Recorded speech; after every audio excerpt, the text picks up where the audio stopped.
Oi, gente, vamos continuar aqui, vamos dar seguimento às nossas páginas aí, tá? Depois vem as atividades que eu vou pedir. E lembrando que amanhã nos áudios eu vou fazer perguntas para essas atividades que eu tô dando para você ver com antecedência, tá bom? Então vamos lá, página 148, Leis de Newton. Gente, imagine o seguinte, você tem um corpo aqui.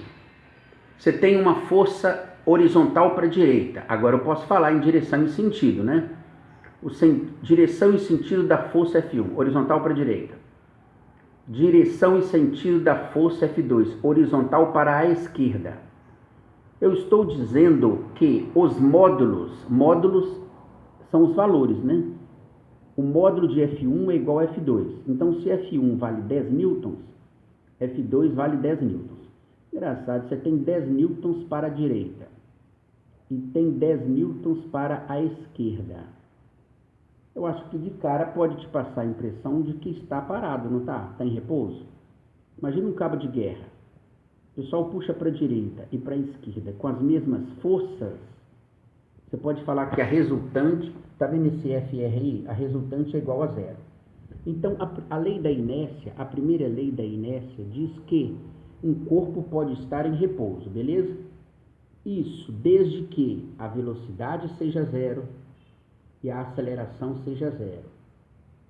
O resultante está zero ali, você observou isso, não foi? Não é verdade? Por que esse corpo está parado? Porque ele não tem velocidade, porque ele não sai do lugar e porque a aceleração é zero. Beleza. Outra situação de inércia, essa aqui você tem que ter mais atenção. Outra situação de inércia é o movimento retilíneo uniforme. Agora olha só, a primeira situação foi que ele estava parado, não foi? Nessa segunda aqui, ó, eu quero que você imagine o seguinte. Imagine um rapazinho se equilibrando num cabo de aço.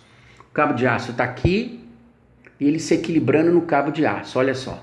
Aí ele está se equilibrando está suspenso em uma... como é que eu vou te falar? Digamos que fosse um cabo de vassoura, uma hipótese. Tem hora que me foge a palavra, né? A força da direita é igual a da esquerda. Aí ele vai andando, ele tá andando. Não tem aquele carinha que se equilibra no circo, um cabo de aço lá em cima? O cabo de aço está aqui. Aí ele está com a vareta aqui se equilibrando. Só que você deve ter percebido que se essa força aqui for maior que a de cá, ele vai desequilibrar, ele vai cair, não vai? Então a força da direita é igual a da esquerda. Lembra daquela situação anterior aqui, ó? A força da direita é igual a da esquerda. A diferença é que nesse primeiro caso ele está em repouso. Velocidade zero, aceleração zero.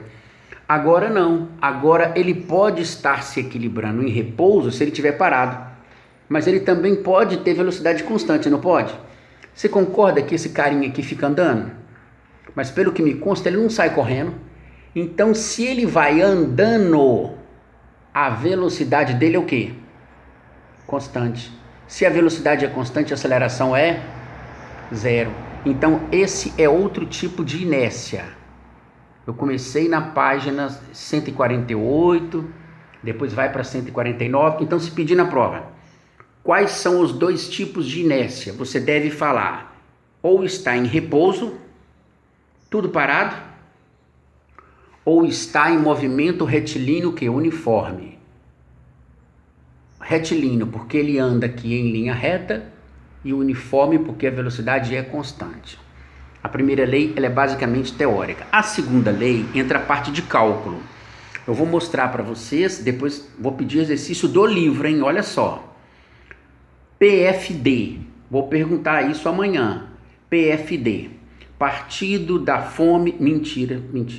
PFD, Princípio Fundamental da Dinâmica. Segunda lei, Princípio Fundamental da Dinâmica, é uma fórmula, tá vendo o triângulo? Ô, gente, me ajuda aqui. Quando você chuta uma bola, essa força resultante é a causa, não é? É a causa. É o motivo que aquela bola não tem massa. Então, quando você chuta uma bola, você está proporcionando uma causa. O efeito que vai acontecer naquela bola é a aceleração que ela vai adquirir, vocês concordam? Então, a segunda lei, ela é meramente esse triângulo aqui, ó. Se você quer a força, quando você tampa com a sua mãozinha aqui a força, é sinal que você está querendo a força lá. Tampei a força aqui, coloquei igualdade. Sobrou do lado massa e aceleração. Quando é do lado, é multiplicado. Então, para mim calcular a força, é só eu tampar. Vai ser a massa do lado da aceleração. Então, é a mesma coisa. Que massa que multiplica quem? Aceleração. Deixa eu voltar aqui. Nesse triângulo, se eu pedisse a massa da bola, a massa, você vai tampar a massa, não vai? Se eu pedir aceleração, porque tem um exemplo aqui embaixo. Se eu pedisse aceleração, você vai tampar a aceleração, vai sobrar força no numerador e massa no denominador, não é isso? Olha a fórmula. Se quer aceleração, vai ser força no numerador e massa no denominador. É isso. Lembrando que força é dada em Newton, massa é dada em quilograma e aceleração é dada em metro por segundo ao quadrado. Então, se eu falar assim, olha, considere um corpo que tem 1000 gramas de massa.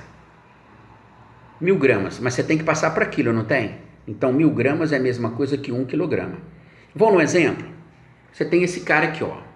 Você tem um bloco de massa M. A força da direita é igual a 20. A força da esquerda é igual a 10.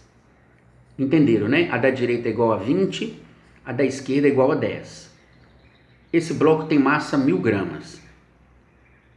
Força da direita 20, força da esquerda 10. Gente, engraçado. Lembra dos barquinhos? Quando tinha uma velocidade para a direita e uma velocidade para a esquerda, era só subtrair, não era? Então, se tem 20 para a direita e 10 para a esquerda, a força resultante, ela vai ser 10. Porque 20 menos 10 vai ser 10. Vamos calcular a aceleração? Tirei daqui, ó. A aceleração é a força pela massa. Vamos lá? A aceleração é a força pela massa. A força resultante não foi 10? A massa é 1? Aí você falou, mas não é 1 não, a massa é 1000 aí. Ah, mas a massa não pode ser dada em gramas, tem que ser dada em quilogramas. Então 1000 gramas é a mesma coisa que 1 quilo. Pronto. 10 dividido por 1 dá 10 metros por segundo ao quadrado. Isso é o valor da aceleração, beleza?